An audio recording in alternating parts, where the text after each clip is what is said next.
नमस्कार। आपका बहुत बहुत स्वागत है हमारे चैनल लीगल आउटलुक में। जैसा कि पिछली वीडियो में मैंने आपसे डिस्कशन किया था कि ज्यूरिसडिक्शन के पॉइंट को क्या उठाया जा सकता है एग्जीक्यूशन के स्टेज पे, या इस ऑब्जेक्शन को एग्जीक्यूटिव कोर्ट डिसाइड कर सकती है कि जिस कोर्ट ने डिक्री पास किया है उसके पास ज्यूरिसडिक्शन नहीं था। इसके पहले वाले वीडियो में मैंने आपसे जो ज्यूरिसडिक्शन का इशू था वो टेरिटोरियल ज्यूरिसडिक्शन था। उसमें मैंने सुप्रीम कोर्ट के एक जजमेंट के रेफरेंस से आपके साथ डिस्कशन किया था। आज जो इशू है वो पेक्यूनियरी ज्यूरिसडिक्शन है, और पेक्यूनियरी ज्यूरिसडिक्शन के आने से सूट के वैल्यूएशन की बात होती है, क्योंकि सूट के वैल्यूएशन से ही कोर्ट का ज्यूरिसडिक्शन डिसाइड होता है। पेक्यूनियरी ज्यूरिसडिक्शन, मॉनेटरी ज्यूरिसडिक्शन कह दीजिए कि किस अमाउंट तक के मुकदमे वो कोर्ट सुन सकती है। मैंने जो सेकंड केस का जिक्र किया था कि पेक्यूनियरी ज्यूरिसडिक्शन के केस में हम आपको एक सुप्रीम कोर्ट के जजमेंट के जरिए आज से डिस्कस करेंगे। तो जिस केस के बारे में मैंने डिस्कस करना है आज, जिसके परिप्रेक्ष्य में, बैकग्राउंड में, वो है करण सिंह वर्सेस चमन पासवान। ये 1954 का जजमेंट है जिसमें 4 जजेस थे, और उसमें वैल्यूएशन ऑफ सूट डिस्प्यूट में था। बड़ा इंटरेस्टिंग इशू था कि जो प्लेंट में वैल्यूएशन किया गया था उसके अनुसार जो अपील बनता था वो डिस्ट्रिक्ट कोर्ट के पास बनता था, लेकिन जब मैटर हाई कोर्ट पहुंचा तो उसने कहा कि जो वैल्यूएशन एक्चुअल है उसके अनुसार जो अपीलेट कोर्ट है वो हाई कोर्ट है। तो ये इशू था इन्वॉल्व। तो सुप्रीम कोर्ट में ने जो डिस्कस किया इशू को कि जो फंडामेंटल प्रिंसिपल है कि अगर जिस कोर्ट ने डिक्री पास किया है और उसके पास प्रॉपर ज्यूरिसडिक्शन नहीं है तो वो डिक्री नलिटी होती है। ये फंडामेंटल लॉ है, लेकिन ये एक टेक्निकल ऑब्जेक्शन होता है या डिस्प्यूट होता है, तो इसको इतना सिंपल वे में भी नहीं देखा जा सकता। तभी ये कहा गया कि अगर नलिटी होता है, अगर जो ज्यूरिसडिक्शन का इशू है वो इवन की एग्जीक्यूशन के स्टेज पर क्या कोलेटरल प्रोसीडिंग में भी इसको चैलेंज किया जा सकता है। बट कोर्ट ने जो हमारे लॉ में बहुत सारे चेक्स एंड बैलेंसेस बने हुए हैं। तो यहाँ पे जो इशू है कि अगर ज्यूरिसडिक्शन का पॉइंट है और पेक्यूनियरी ज्यूरिसडिक्शन का पॉइंट है तो हम उसको 2 बैकग्राउंड में देखेंगे। एक सेक्शन 21 CPC और दूसरा section 11 suit valuation act.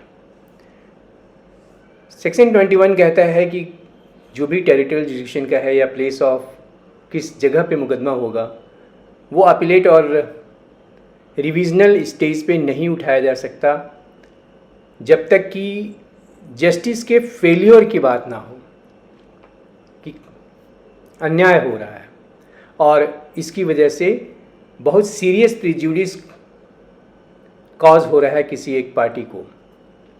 Section 21 में जो बेसिक प्रिंसिपल है, सेक्शन 11 सूट वैल्यूएशन एक्ट में, कि पेक्यूनियरी ज्यूरिसडिक्शन से रिलेटेड अगर ऑब्जेक्शन है तो वो कैसे लिया जा सकता है और उसकी क्या लिमिटेशंस हैं।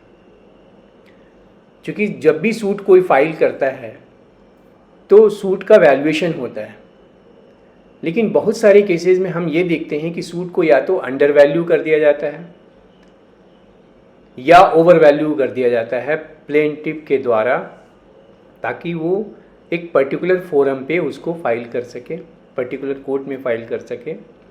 तो section 11 suit of valuation act कहता है कि चाहे CPC में कुछ भी लिखा हो, ओवर वैल्यूएशन और अंडर वैल्यूएशन का ऑब्जेक्शन किसी सूट का या किसी अपील का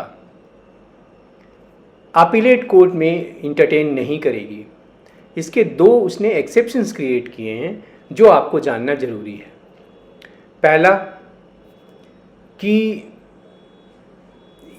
अगर फर्स्ट इंस्टांस के कोर्ट में, जो ट्रायल कोर्ट में, अगर वो इशू फ्रेम हुआ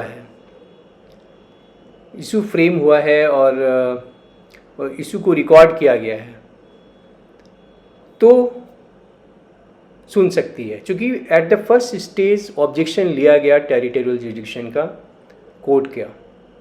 दूसरा कि अगर अपीलेट कोर्ट ये सेटिस्फाइड है और वो रीज़न देती है कि इस पेक्यूनियरी जुरिडिक्शन के over valuation and under valuation की वजह से किसी एक पार्टी को काफ़ी प्रिजुडिस कॉज हुआ है, वो डिसएडवांटेजेस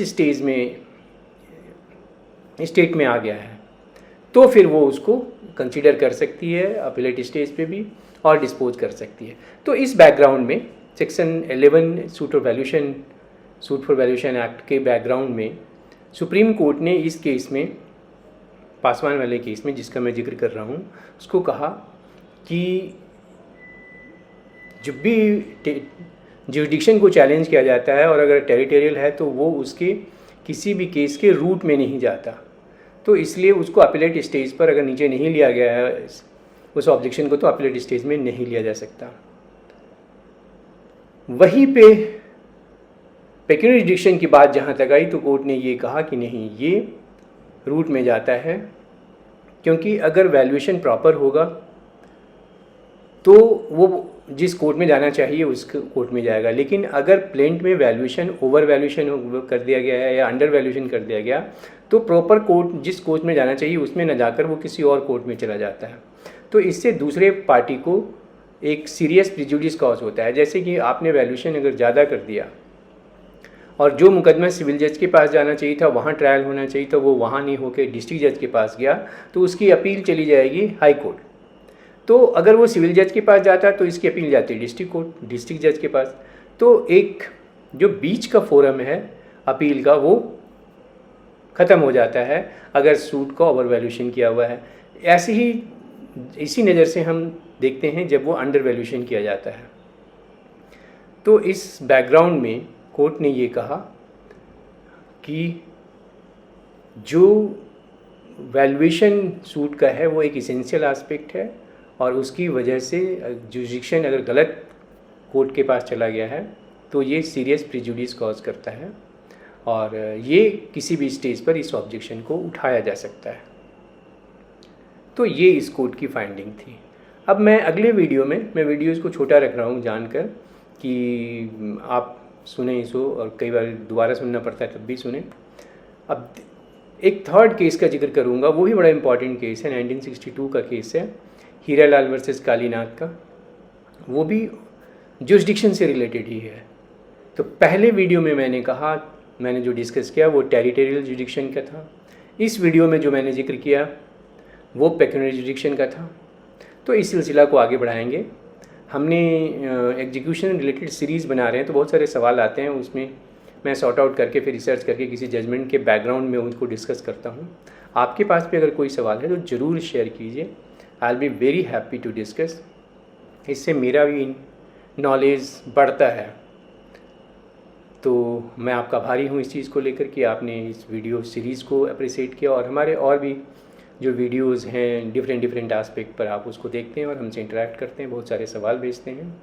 तो ये सिलसिला जारी रखिएगा और अगर चैनल सब्सक्राइब नहीं किया है तो प्लीज़ कीजिए और अपने व्यूज़ ज़रूर शेयर कीजिए।